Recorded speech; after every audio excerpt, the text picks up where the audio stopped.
ଚେନ୍ନାଇରେ ଶ୍ରୁତି ହାସନଙ୍କ ନୂଆ ଠିକଣା।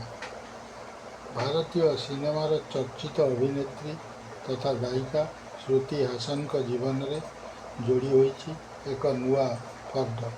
ସେ ଏବେ ନିଜ ସହର ଚେନ୍ନାଇରେ ନୂଆ ଘରକୁ ସ୍ଥାନାନ୍ତରିତ ହୋଇଛନ୍ତି। ନୂଆ ବାସଭବନରେ ସେ ପାରମ୍ପରିକ ରୀତିନୀତିରେ ଗୃହ ପ୍ରବେଶ ପୂଜା କରିଛନ୍ତି।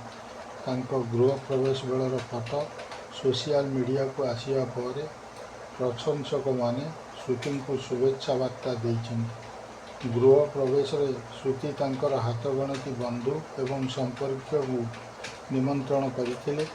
ଏହି ଅବସରରେ ସେ ଏକ ସୁନ୍ଦର ନୀଳ ରଙ୍ଗର ପୋଷାକ ପିନ୍ଧିଥିବା ବେଳେ ବେକରେ ଫୁଲମାଳ ପକାଇଥିବାର ଦେଖିବାକୁ ମିଳିଛି। ଶ୍ରୁତିଙ୍କର ମୁମ୍ବାଇରେ ମଧ୍ୟ ଘର ଅଛି। ଅତୀତରେ ଚଳଚ୍ଚିତ୍ର ନିର୍ମାତା ଫାରାହ ଖାନ୍ ତାଙ୍କ ୟୁଟ୍ୟୁବ୍ ଚ୍ୟାନେଲରେ ଶ୍ରୁତିଙ୍କ ଘର ଉପରେ ଏକ ଭିଡ଼ିଓ ପୋଷ୍ଟ କରିଥିଲେ। ବ୍ୟକ୍ତିଗତ ଜୀବନର ଏହି ଖୁସିର ମୁହୂର୍ତ୍ତ ପରେ ଶ୍ରୁତି ଖୁବ୍ ଶୀଘ୍ର ପୁଣି ଥରେ ନିଜର ବ୍ୟସ୍ତ କାର୍ଯ୍ୟ ଜୀବନକୁ ଫେରିବେ। ପରବର୍ତ୍ତୀ ସମୟରେ ସେ ମାଇସ୍କିନ୍ଙ୍କ ନିର୍ଦ୍ଦେଶିତ ଫିଲ୍ମରେ ନଜର ଆସିବେ।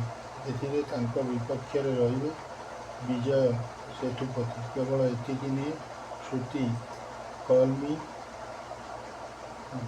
ବେକ୍ ସିଜିନ୍ 2ରେ ମଧ୍ୟ ନଜର ଆସିବାକୁ ଯାଉଛନ୍ତି। ଆଗାମୀ ଦିନରେ ସେ ଅଭିନୟ ଏବଂ ସଙ୍ଗୀତ କ୍ଷେତ୍ରରେ ନୂଆ ପ୍ରକଳ୍ପ ସହ ଦର୍ଶକଙ୍କୁ ଭେଟିବେ ବୋଲି ଆଶା।